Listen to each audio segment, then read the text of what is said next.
Sebenarnya nggak cuma tentang digital. Oke. Kita punya visi besar agar kita bisa membantu learners atau para masyarakat gitu kan, mempersiapkan mereka tentang ilmu yang baru depannya. Oh. Jadi kita mungkin kayak school of life ya, Ya. yang mempersiapkan mereka tentang ilmu yang terupdate, ada hal yang baru di dunia, yang mungkin pasti lebih ke relate ke teknologi.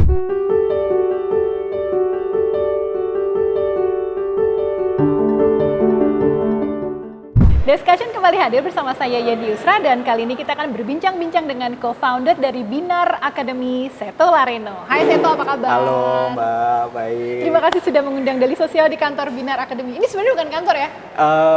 HQ.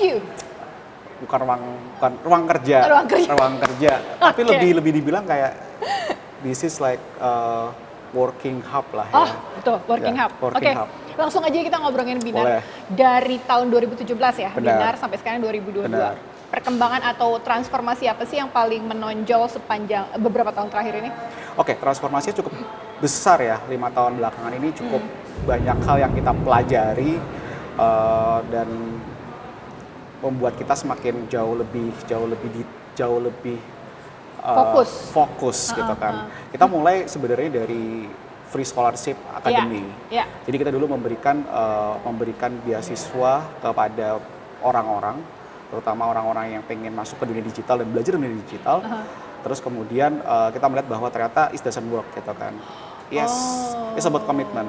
Oke. Jadi dulu kita melihat bahwa banyak banget kita kasih beasiswa, 50% lebih orang kemudian tidak menyelesaikan course kita.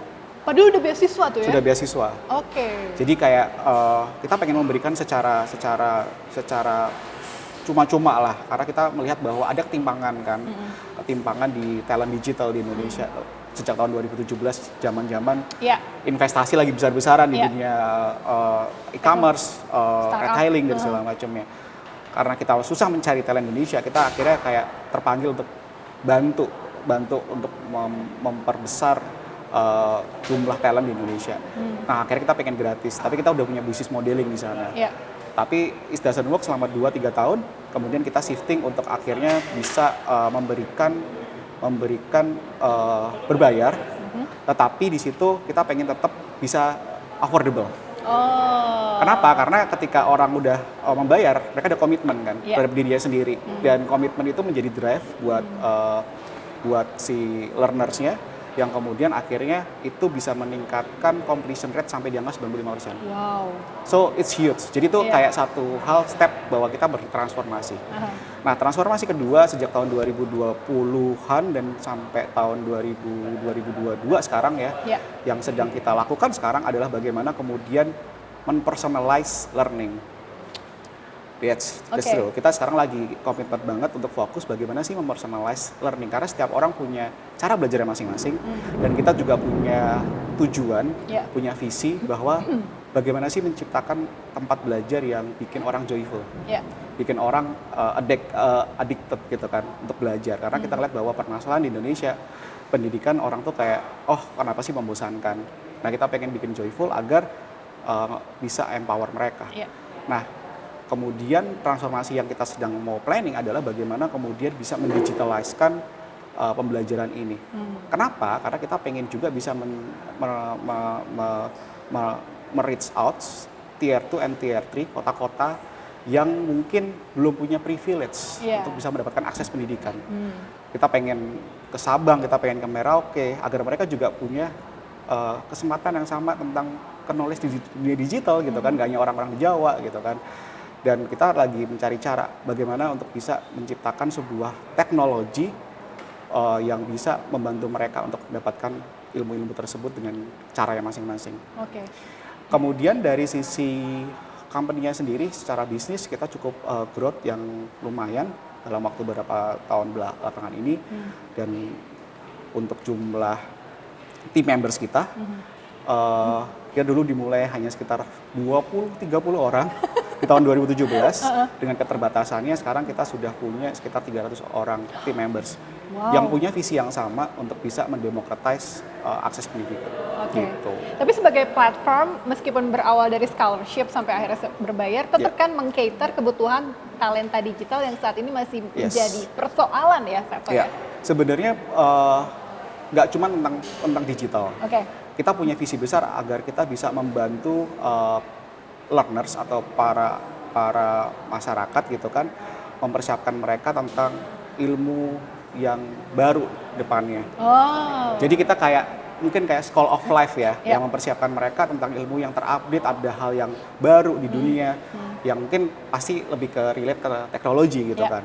Ya mungkin kedepannya kita ngelihat bahwa kebutuhan untuk rocket engineering dibutuhkan, why not kita bisa provide itu gitu kan. Tapi memang sekarang ini kita melihat bahwa ada gap tentang di dunia digital, dan kita fokus di sana. Dan nggak cuma engineering, tapi juga tentang produk, tentang desain, tentang data, tentang digital marketing. Itu yang sedang kita cater. Karena itu yang dibutuhkan oleh masyarakat sekarang ini. Ya kita pengen banget untuk bisa men-solve permasalahan gap digital talent. Oke. Kayak gitu sih, Mbak. Talk to me about the student ya. Istilahnya student apa member sih? Learners. Kalau kita lihat mungkin awal-awal berdiri kebanyakan mungkin mereka yang masih di universitas atau di SMA atau SMK. Kalau sekarang ada perubahan signifikan nggak sih dari sisi learnersnya? Mungkin karyawan yang sempat kena layoff di perusahaan teknologi atau startup baru-baru ini, atau ternyata mereka yang tadinya akuntan terus mau shifting karir gitu. Bisa di-share mungkin satu? Ini menarik banget karena dulu ya memang student juga masih banyak ya dari mahasiswa gitu kan, yang memang mereka juga merasa nggak pede dengan ilmunya dan mereka pengen bisa update dengan skill baru yang memang relate dengan industri sekarang ini. Tapi kita juga ada fenomena baru yaitu career shifter. Career shifter dan juga orang-orang yang sudah ada di industri, tapi mereka mau mendigital transformasikan dirinya atau bidangnya dia. Nah, untuk career shifter itu cukup banyak. More than 50% student kita itu adalah career shifter. Seriously. 50%? More than 50%. Wow. Dan menarik karena ketika mereka join ke kita dengan berbagai macam skema ya, mungkin ada yang dia berbayar, ada yang mungkin ada scholarship dari pihak partner kita, dan mereka banyak juga yang adalah korban layoff, yang kemudian kayak atau mungkin bukan korban layoff, atau sebelum di layoff dia udah tahu nih bahwa wah kayaknya nggak mungkin nih aku bisa survive di industri ini. Kemudian mereka belajar ke kita. Dan alhamdulillah mereka bisa masuk lagi ke industri dengan berbeda bidang, tapi mereka akhirnya bisa survive dan bisa berkembang lebih jauh lagi. Dan yang terakhir yang sangat menarik adalah ya memang mereka ada di industri itu, dia tidak ada ancaman, tapi mereka pengen mengembangkan. Contoh nyatanya adalah beberapa kali kita kedapatan learner kita adalah dokter, serius dokter gitu kan. Ketika kita coba tanya kenapa sih kamu pengen gabung ke Binar, karena mereka tahu bahwa mereka sadar bahwa bagaimana sih bisa memberikan pelayanan yang jauh lebih optimal kepada pasien mereka. Berarti harus ada automation dalam bidang kedokteran gitu kan, di rumah sakit, manajemen rumah sakit, kemudian service desainnya untuk bisa membuat pasien itu juga lebih mudah dan segala macamnya. Dan itu nggak cuma dokter, tapi juga ada yang seperti bankers juga. Ya, jadi mereka bukan career shifter, tapi memang pengen mengembangkan gitu. Bukannya mau shifting, tapi mau enhance. Bahkan ada yang dari perusahaan tambang, engineer tambang. karena memang sekarang semuanya serba digital. Iya. Oke. Menarik banget nih Binar Academy, transformasinya cepat juga ya growth-nya ada. Tapi di sisi lain tetap harus memenuhi demand dan potensi yang ada.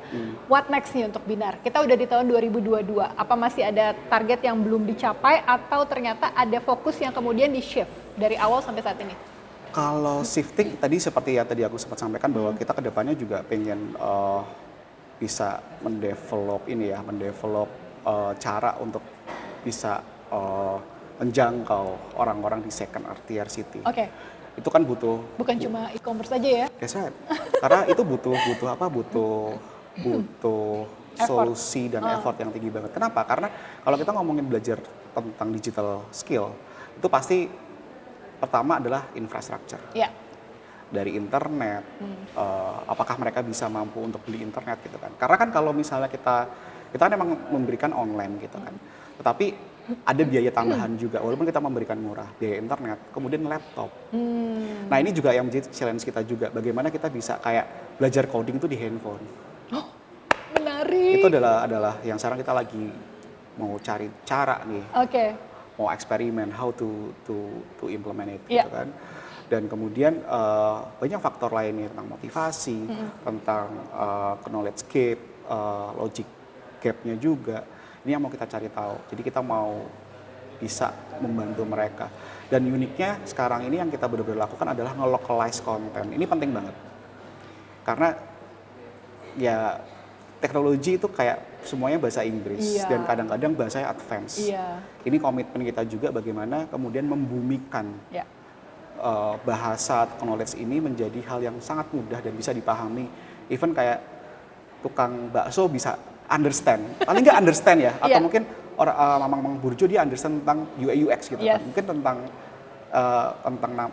prosesnya, paling nggak mereka mengerti, karena menurut aku itu akan jadi sesuatu hal yang dibutuhkan gitu kan di masa depan. Ih seru. Gitu. Jadi memainstreamkan dunia yang selama ini kayaknya aduh susah gitu ya. Iya, jadi lebih kayak mendobrak sebuah barrier untuk mengakses pendidikan atau mengakses sebuah ilmu, yaitu adalah tentang dunia digital. Karena selama ini mikirnya, oh kalau orang belajar digital itu lulusan Berkeley, lulusan MIT, lulusan Stanford misalnya. Tapi bagaimana mereka juga punya kesempatan yang sama kayak lulusan Stanford, MIT dengan belajar di Binar. Itu kayak visi kita sih.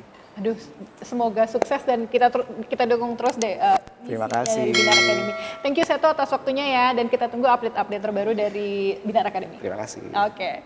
Itu dia tadi bincang-bincang kita dengan Seto dari Binar Academy. Saya Yeni Yusra pamit, sampai jumpa.